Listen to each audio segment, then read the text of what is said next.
Welcome to vibrant TV. నేను మీ రాజు. తెలంగాణలో MP ఎన్నికలు ఏ పార్టీకి ఎన్ని వస్తాయని చెప్పేసి కూడా రకరకాలుగా సర్వేలు కూడా చేస్తున్నారు. సో భారతీయ జనతా పార్టీ మాత్రం 10 స్థానాల పైన గెలుచుకోవాలని చెప్పేసి ఇటు అమిత్ షా కూడా టార్గెట్ పెట్టి పోవడం అనేది జరిగింది. అలాగే సంఘ్ పెద్దలు కావచ్చు, తర్వాత ఆర్ఎస్ఎస్ అలాగే విహెచ్పి కావచ్చు, వీళ్ళందరూ ఒక సమావేశం అయ్యి కూడా భారతీయ జనతా పార్టీ ఎట్టి పరిస్థితుల్లో 10 స్థానాలు గెలవాలని చెప్పేసి కూడా హుకుం జారీ చేసినట్టు కూడా తెలుస్తుంది. ఇప్పటికే నాయకుల సమన్వయ లోపం వల్ల పార్టీ అసెంబ్లీ ఎన్నికల్లో చాలా కోల్పోయింది. మీరు ఇప్పుడైనా సరే జాగ్రత్తగా ఉండండి అని చెప్పేసి భారతీయ జనతా పార్టీ నేతలకైతే చివాట్లు పెట్టారని చెప్పేసి కూడా చెప్పుకోవచ్చు. తర్వాత కాంగ్రెస్ పార్టీ అధికారంలోకి వచ్చింది కాబట్టి డెఫినెట్గా ఒక 10 నుంచి 12 స్థానాల వరకు కాంగ్రెస్ పార్టీ కూడా గెలవాలని చెప్పేసి కూడా భావిస్తుంది. అలాగే బీఆర్ఎస్ పార్టీ కేవలం 2% ఓట్ బ్యాంక్ తోటే ఓడిపోయాం, అయినప్పటికీ ప్రజలు మా వెంబడే ఉన్నారు. సో కొన్ని చిన్న కారణాల వల్ల మేము ఓడిపోవడం అనేది జరిగింది. ఎంపీ ఎన్నికల్లో మేము సత్తా చాటుతామని చెప్పేసి కూడా బీఆర్ఎస్ నేతలు అంటున్నారు. సో మొత్తానికి ఇప్పుడున్న పరిస్థితుల్లో ఏ పార్టీకి ఎన్ని స్థానాలు వస్తాయని చాలామంది సర్వే రిపోర్ట్లు చేస్తున్నారు. సర్వేలు చేయడం అనేది కూడా జరుగుతుంది. తర్వాత రామ జన్మభూమి ఎఫెక్ట్ అనేది భారతీయ జనతా పార్టీకి ఎంతవరకు కలిసి వస్తుంది? 4 స్థానాలు గతంలో గెలుచుకున్నారు 2019లో. కేవలం అప్పుడు 7% ఓట్ బ్యాంక్ నుంచి ఏకంగా 14% ఓట్ బ్యాంక్ వెళ్ళడం అనేది జరిగింది. ఈసారి ఏకంగా 8 స్థానాలు గెలుచుకొని 14% ఓట్ బ్యాంక్ ఉన్న పార్టీని 35% వరకు తీసుకెళ్లడం పాసిబుల్ అవుతుందా లేదా? కాంగ్రెస్ పార్టీ 6 గ్యారెంటీల విషయంలో ఇప్పటికే 2 గ్యారెంటీలు అమలు చేశారు, మరికొన్ని రోజుల్లో 2 గ్యారెంటీలు అమలు చేస్తూ అంటున్నారు. సో ఈ 6 గ్యారెంటీలతోటి మళ్ళీ కాంగ్రెస్ పార్టీకి ఎంతవరకు కలిసి వస్తాయి అనేది చూద్దాం. సో ఇవి ప్రస్తుతం ఉన్న పరిస్థితులు. ఇంకా ఎంపీ ఎన్నికలకు దాదాపుగా 70-80 రోజులు ఉన్నాయి. సో చివరి క్షణం వరకు, ఎందుకంటే అసలు 2023 ఎన్నికల్లో కూడా చాలామంది బీఆర్ఎస్కి స్టార్టింగ్ సర్వేలు ఎడ్ చెప్పడం అనేది జరిగినాయి. బట్ చివరి క్షణంలో కాంగ్రెస్ పార్టీ అనూహ్యంగా పుంజుకోవడం, కాంగ్రెస్ పార్టీ అధికారంలోకి రావడం అనేది జరిగింది. సో ఎన్నికలు ఎప్పుడు తారుమారు అయ్యేది తెలియదు. ప్రస్తుతం ఉన్న పరిస్థితులను బట్టి ఈ సర్వే అంచనాలు వేస్తున్నాము. సో ఒకసారి చూసుకున్నట్టయితే తెలంగాణలో దాదాపుగా 17 నియోజకవర్గాలు ఉన్నాయి. సో ఈ 17 నియోజకవర్గాల్లో కాంగ్రెస్ పార్టీ ఎన్ని గెలవబోతుంది, బీఆర్ఎస్ ఎన్ని గెలవబోతుంది, బీజేపీ ఎన్ని గెలవబోతుంది అనేది చూద్దాం. ప్రస్తుతం ఆదిలాబాద్ చూసుకున్నట్టయితే ఆదిలాబాద్ సిట్టింగ్ ఎంపీ ఇప్పుడు సోయం బాపురావు ఉన్నారు. సో సిట్టింగ్లకే ఎంపీ టికెట్లు ఇచ్చే అవకాశాలు ఉన్నాయని చెప్పేసి అంటున్నారు. ఇంకోటి ఆదిలాబాద్ అనేది ఎస్టీ నియోజకవర్గం కిందికి వస్తుంది, ఎస్టీ సామాజిక వర్గం కిందికి వస్తుంది కాబట్టి సో ఇక్కడ రామ్ మందిర్ ఎఫెక్ట్ కావచ్చు. మనం ఆదిలాబాద్లో చూసినప్పుడు కూడా కొన్ని ఊర్లకి వెళ్ళి కూడా సర్వే చేసినాం. అండ్ ఆదిలాబాద్లో ఈసారి భారతీయ జనతా పార్టీ కూడా బలంగా ఉందని చెప్పేసి చెప్పుకోవచ్చు. దాదాపుగా 7 అసెంబ్లీ నియోజకవర్గాలకు అక్కడ 4 అసెంబ్లీ నియోజకవర్గాలు భారతీయ జనతా పార్టీ గెలవడం అనేది జరిగింది. సో ఇక్కడ క్యాండిడేట్ కనుక పర్ఫెక్ట్గా ఉంటే డెఫినెట్గా మళ్ళీ ఆదిలాబాద్లో భారతీయ జనతా పార్టీ గెలిచే అవకాశాలు ఉన్నాయని చెప్పేసి కూడా చెప్పుకోవచ్చు. అలాగే పెద్దపల్లి చూసుకున్నట్టయితే ఎస్సీ నియోజకవర్గం. సో పెద్దపల్లి నుంచి రీసెంట్గా వెంకటేష్ నేత, పెద్దపల్లి ఎంపీ వెంకటేష్ నేత బీఆర్ఎస్ పార్టీ నుంచి గెలిచి మళ్ళీ కాంగ్రెస్లోకి రావడం అనేది జరిగింది. కాంగ్రెస్ కండువా కప్పుకున్నారు. అలాగే పెద్దపల్లి నుంచి కూడా కాంగ్రెస్ నుంచి కీలక నేతలు కూడా పోటీ పడుతున్నారు. అలాగే వివేక్ V6 అధినేత కుమారుడు, చెన్నూరు ఎమ్మెల్యే యొక్క కుమారుడు వంశీ కూడా ఇక్కడ ఎంపీ క్యాండిడేట్ లిస్ట్లో ఉన్నారు. సో మరి వెంకటేష్ నేతకి ఏమైనా ఆఫర్ ఇచ్చారా, వారికే అవకాశం ఇస్తారా అనేది చూడాలి. ప్రస్తుతం అయితే ఇక్కడ బీఆర్ఎస్ ఓట్ బ్యాంక్ కూడా కొంత మేరకు బలంగానే ఉంది కాబట్టి ఇక్కడ మాత్రం బీఆర్ఎస్ వర్సెస్ కాంగ్రెస్ మధ్య టఫ్ కాంపిటీషన్ ఉండే అవకాశం అయితే ఉంటుంది. మరి చివరి క్షణం వరకు మార్పులు చేర్పులు అయితే జరగచ్చు. ఇక్కడ పెద్దపల్లిలో మాత్రం బీఆర్ఎస్ వర్సెస్ కాంగ్రెస్ మధ్యలో ఉంది. ప్రస్తుతం అయితే కాంగ్రెస్ పార్టీకి ఎడ్జ్ ఉందని చెప్పేసి కూడా చెప్పుకోవచ్చు. అండ్ కరీంనగర్ చూసుకున్నట్టయితే కరీంనగర్లో బండి సంజయ్ ప్రస్తుతం ఎంపీగా కొనసాగుతున్నారు. అక్కడ సిట్టింగ్ స్థానం ఎంపీ. సో ఈసారి మళ్ళీ బండి సంజయ్ ఎక్కడి నుంచో పోటీ చేస్తూ అంటున్నారు. కాకపోతే ఇక్కడ మాత్రం బండి సంజయ్ లేకపోతే ఈటెల రాజేందర్ అన్నది మాత్రం నడుస్తుంది. ఎందుకంటే ఈటెల రాజేందర్ నేను సంస్థ ఇక్కడనే అంటే లోకల్ కాబట్టి డెఫినెట్గా నాకే టికెట్ ఇవ్వండి అని చెప్పేసి అంటున్నారు. కాకపోతే సిట్టింగ్లకి ఈసారి టికెట్లు ఇస్తామని చెప్పేసి అమిత్ షా కూడా చెప్పడం అనేది జరిగింది. సో మొత్తానికి ఇక్కడ ఎవరికి ఇచ్చినా కూడా మళ్ళీ భారతీయ జనతా పార్టీకి కొంతమేర ఎడ్జ్ ఉందని చెప్పేసి కూడా చెప్పుకోవచ్చు. సో కరీంనగర్లో మాత్రం భారతీయ జనతా పార్టీ వర్సెస్ కాంగ్రెస్ పార్టీ కూడా టఫ్ కాంపిటీషన్ ఇచ్చే అవకాశం ఉంది. ప్రస్తుతం ఉన్న పరిస్థితుల్లో మాత్రం భారతీయ జనతా పార్టీకి ఎడ్జ్ ఉన్నట్టు కూడా తెలుస్తుంది. అది చివరి క్షణం వరకు మరి కాంగ్రెస్ పార్టీ అప్పటి వరకు 6 గ్యారెంటీల విషయంకి వస్తే మేబీ కాంగ్రెస్ వచ్చినా కూడా ఆశ్చర్యపోవాల్సిన అవసరం లేదు. అండ్ నిజామాబాద్ చూసుకున్నట్టయితే సో నిజామాబాద్ ప్రస్తుతం ఇక్కడ ధర్మపురి అరవింద్ సిట్టింగ్ ఎంపీ ఉన్నారు. సో ఇక్కడ సిట్టింగ్ ఎంపీని మార్చాలని చెప్పేసి అక్కడ ఉన్న లోకల్ లీడర్లు కూడా అధిష్టానం ముందరికి రావడం అనేది జరుగుతుంది. భారతీయ జనతా పార్టీ నుంచి 4-5 మంది క్యాండిడేట్లు కూడా మాకే టికెట్లు ఇవ్వండి అని చెప్పేసి కూడా సీనియర్ నేతలు చెప్తున్నారు. అయినప్పటికీ మరి అరవింద్కి అంటే ఇక్కడ నిజామాబాద్లో కూడా భారతీయ జనతా పార్టీ దాదాపుగా 3 ఎమ్మెల్యే స్థానాలు గెలవడం అనేది జరిగింది. సో ఇక్కడ భారతీయ జనతా పార్టీకి అయితే కలిసి వచ్చే అంశంగా చెప్పుకోవచ్చు. నేతల సమన్వయం లోపం లేకుండా ఒకే తాటిపై ఉంటే నిజామాబాద్లో కూడా మళ్ళీ భారతీయ జనతా పార్టీ కాషాయ జెండా ఎగరేయడం ఖాయం అని చెప్పేసి కూడా చెప్పుకోవచ్చు. అలాగే జహీరాబాద్ చూసుకున్నట్టయితే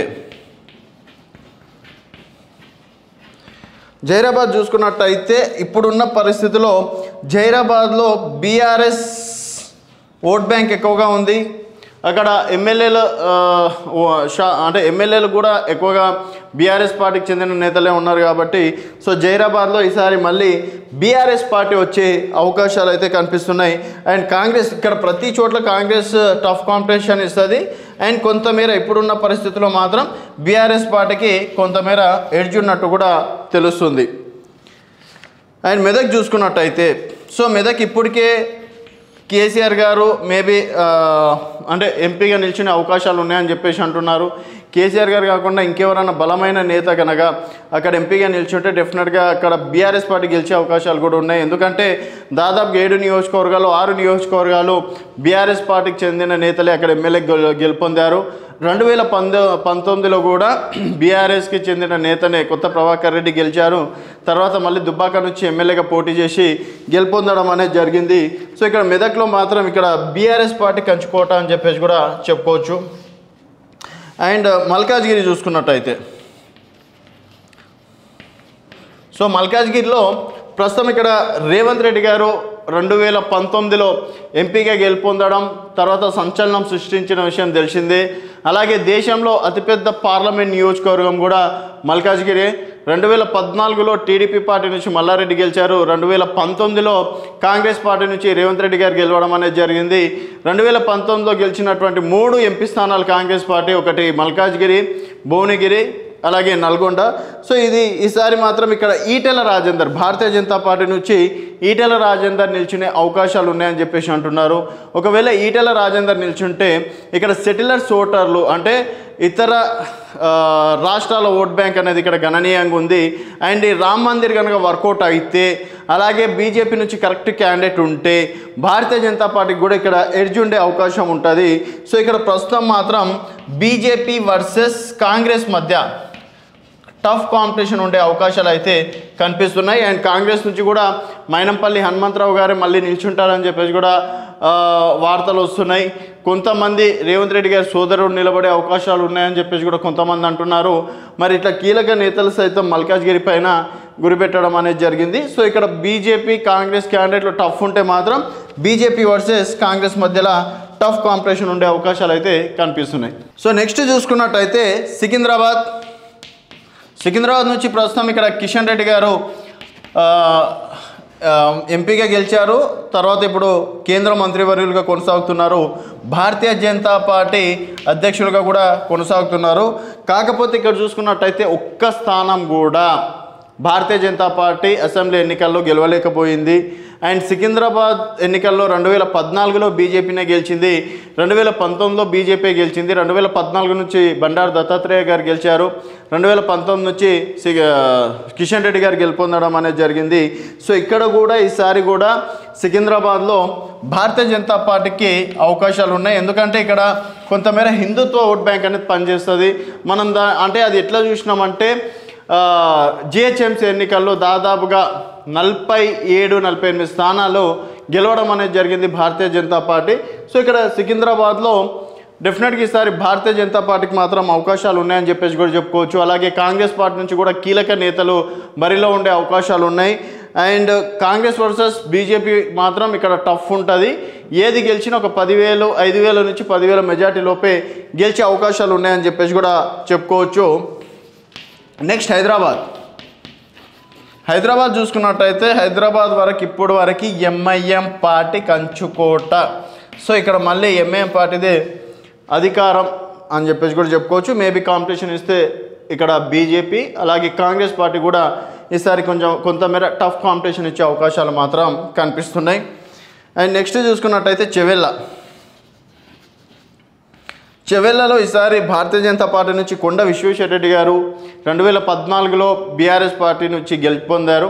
2019లో అక్కడ టీఆర్ఎస్ పార్టీ గెలిచింది. ఈసారి మరి కొండ విశ్వేశ్వర రెడ్డి గారు భారతీయ జనతా పార్టీలో ఉన్నారు. అండ్ ఒకవేళ కొండ విశ్వేశ్వర రెడ్డి గారు కనుక కరెక్ట్ చేసుకుంటే భారతీయ జనతా పార్టీకి కూడా అవకాశాలు ఉన్నాయి. అండ్ ఇక్కడ మాత్రం త్రిముఖ పోరు ఉండే అవకాశాలు ఉన్నాయి. సో బీజేపీ వర్సెస్ కాంగ్రెస్, ఎందుకంటే 2019లో కేవలం 5,000 ఓట్ల మెజార్టీతోటి ఓడిపోవడం అనేది జరిగింది. So BJP versus Congress versus BRS ఉండే అవకాశాలు అయితే ఉన్నాయి. ఎందుకంటే బీఆర్ఎస్ కూడా 2019లో అంటే 18లో అధికారంలోకి వచ్చినందుకు బీఆర్ఎస్ పార్టీ కొంతమేర కలిసి వచ్చింది. అండ్ కాంగ్రెస్ పార్టీ నుంచి అప్పట్లో కొండ విశ్వేశ్వర రెడ్డి గారు కేవలం 5,000 ఓట్లతోటి ఓడిపోవడం అనేది జరిగింది. ఇప్పుడు అదే కొండ విశ్వేశ్వర రెడ్డి గారు భారతీయ జనతా పార్టీలో ఉన్నారు కాబట్టి సో ఆయన వ్యక్తిగత ఇమేజ్ కావచ్చు, భారతీయ జనతా పార్టీ ఓట్ బ్యాంక్ కావచ్చు, కలిసి వచ్చే అంశాలుగా చెప్పుకోవచ్చు. ఆ విధంగా భారతీయ జనతా పార్టీకి కొంతమేర ఎడ్జి కనిపిస్తుందని చెప్పేసి కూడా ఈ సందర్భంగా చెప్పుకోవచ్చు. అలాగే మహబూబ్ నగర్ చూసుకున్నట్టయితే మహబూబ్ నగర్లో ఈసారి అక్కడ కాంగ్రెస్ పార్టీ 14 నియోజకవర్గాలకి దాదాపుగా 12 నియోజకవర్గాలు ఉమ్మడి మహబూబ్నగర్ జిల్లాలో కాంగ్రెస్ పార్టీ గెలుపొందడం అనేది జరిగింది. సో ఇక్కడ 7 నియోజకవర్గాలకు కూడా కాంగ్రెస్ పార్టీ ఎడ్జ్లో ఉంది కాబట్టి డెఫినెట్గా ఇక్కడ కాంగ్రెస్ పార్టీ అభ్యర్థి ప్రస్తుతం వంశచంద్ర రెడ్డి అక్కడ ప్రచారం కూడా మొదలుపెట్టారు, బస్ యాత్ర కూడా చేపడుతున్నారు. అండ్ కాంగ్రెస్ పార్టీకి ఇక్కడ విజయ అవకాశాలు ఎక్కువగా ఉన్నాయని చెప్పేసి కూడా చెప్పుకోవచ్చు. నెక్స్ట్ చూసుకున్నట్టయితే నాగర్ కర్నూల్.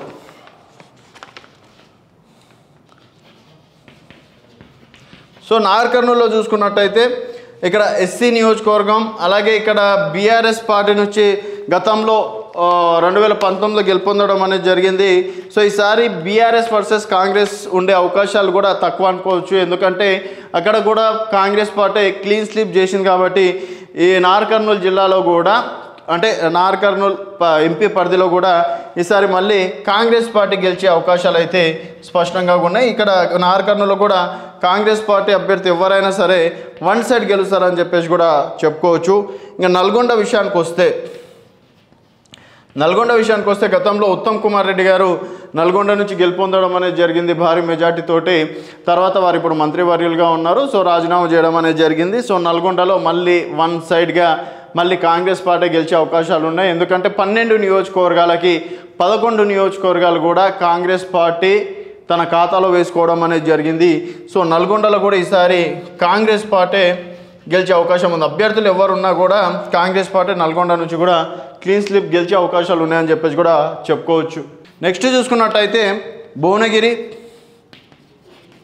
భువనగిరి కూడా గతంలో 88 స్థానాలు బీఆర్ఎస్ పార్టీ గెలుచుకున్నప్పటికీ ఇక్కడ కోమటిరెడ్డి వెంకటరెడ్డి గారు గెలుపొందడం అనేది జరిగింది. సో ఈసారి కూడా భువనగిరిలో కాంగ్రెస్ పార్టీ గెలిచే అవకాశాలు ఉన్నాయి. ఎందుకంటే అక్కడ ఎమ్మెల్యేలు సైతం కాంగ్రెస్ పార్టీ అభ్యర్థులు ఎక్కువ మంది గెలవడం అనేది కూడా జరిగింది కాబట్టి భువనగిరిలో అభ్యర్థులు ఎవరున్నా కూడా ఇక్కడ కాంగ్రెస్ పార్టీదే విజయం అని చెప్పేసి కూడా చెప్పుకోవచ్చు. 2014లో బీఆర్ఎస్ పార్టీ గెలిచింది, ఇక్కడ 2019లో కాంగ్రెస్ పార్టీ గెలుపొందడం అనేది జరిగింది.